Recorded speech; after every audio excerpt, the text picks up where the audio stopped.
So here we have our public enemy number one, wanted, our black-legged deer tick, the Ixodes scapularis. This is the number one tick that carries Lyme and other pathogens, Lyme disease being the number one tick-borne disease in the United States. This tick may carry Borrelia burgdorferi, of course, who causes Lyme disease in the United States and North America.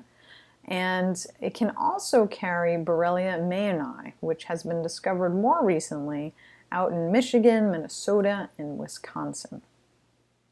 Then we have a different Borrelia, Borrelia miyamotoi. Now this pathogen creates tick-borne relapsing fever in humans, and that looks similar to Lyme disease, but as it sounds, you have that relapsing remitting fever. Babesia species are found in this black-legged tick, Anaplasma ehrlichia, which is actually found in the north central states only at this time, and Powassan virus. So all these pathogens are transmitted by nymphs and adults.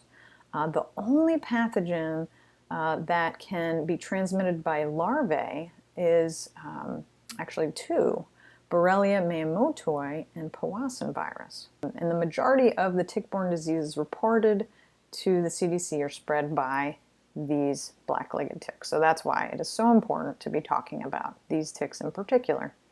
And you can also see this map of North America down below, and the states and provinces in Canada that are affected.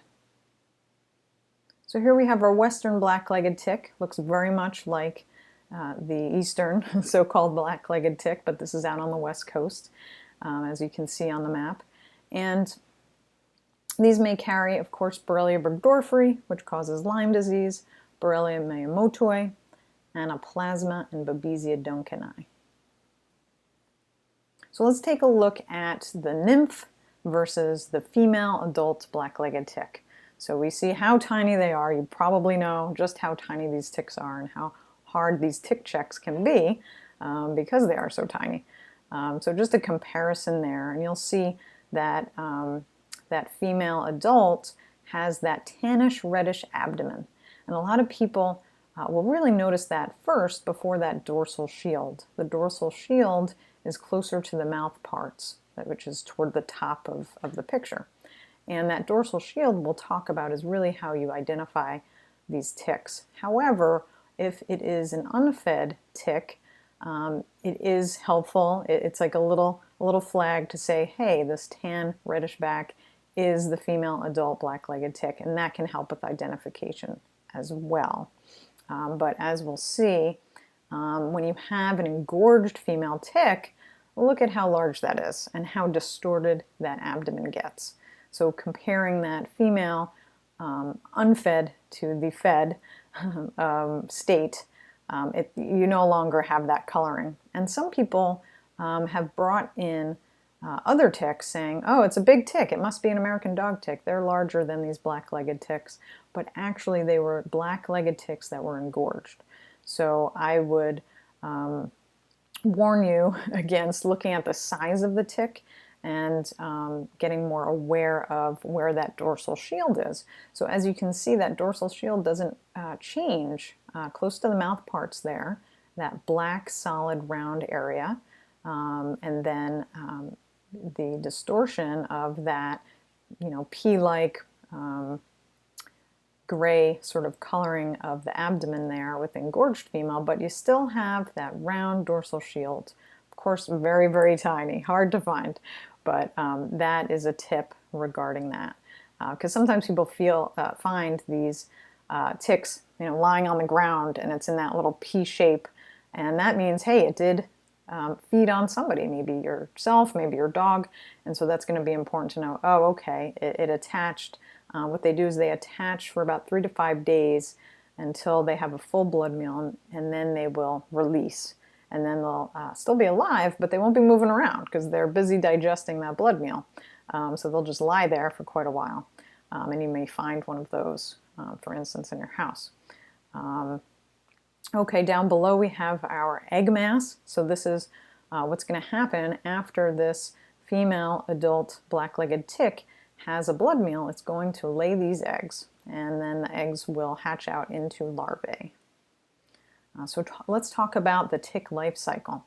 We have our eggs in the spring hatching out to the larvae, and then they're very tiny, the size of a period at the end of a sentence. So very hard to spot. They're not going to go far.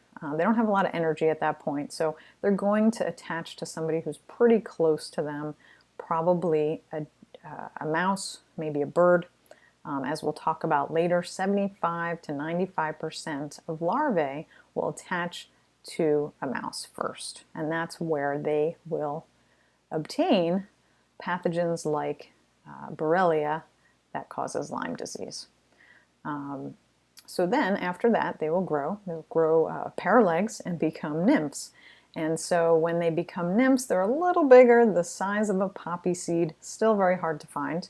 And they are solid black. They don't have that tannish reddish back that we talked about that the adults do, so that's very important. And they have that dorsal shield to identify them that way. So now they're going to have a little more energy. They might crawl up that piece of grass and put their leg out and do that questing activity to attach to a host. That could be someone a little larger, maybe a dog, maybe a person. And so they will have another blood meal, and then they will become adults. And the adults are the size of an apple seed, and it's the females that will need another blood meal after that. And at that point they might attach to someone like a deer. 90% of adults actually attach to a deer and have their blood meal there, but maybe it'll be a human, maybe someone else, and then after that lay those eggs. So it's a 2-year life cycle, and because it's a 2-year life cycle, there's certainly overlap in the life cycle that we see out there.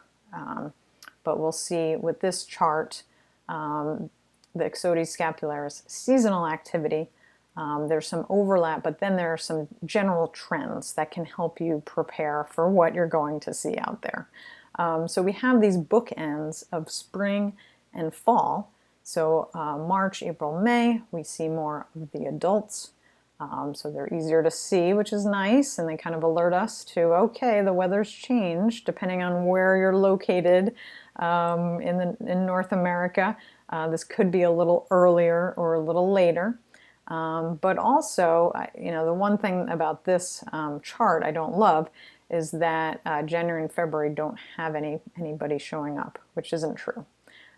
So this isn't older. I just like this this format of this chart, but we do absolutely, and especially depending on where you live, but even in the Northeast and the North Central states and in Canada, we can see ticks in the winter.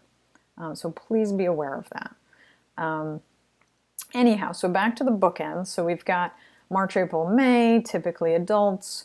October, November, December, typically adults. And then in June and July, we will see the nymphs. So they're smaller, right? So they're harder to find. And so people might miss these. So please be careful during those months. And then we see a little break, and I hesitate to say this, but I think it is true that because there are more larvae out in August and September, I do see less tick bites, less acute Lyme and tick-borne disease, because those larvae are not typically going to attach to a human and don't typically carry those pathogens anyhow. So we might have a little bit of a reprieve, but please continue to be careful because we still have some adults and some nymphs out there. So be vigilant.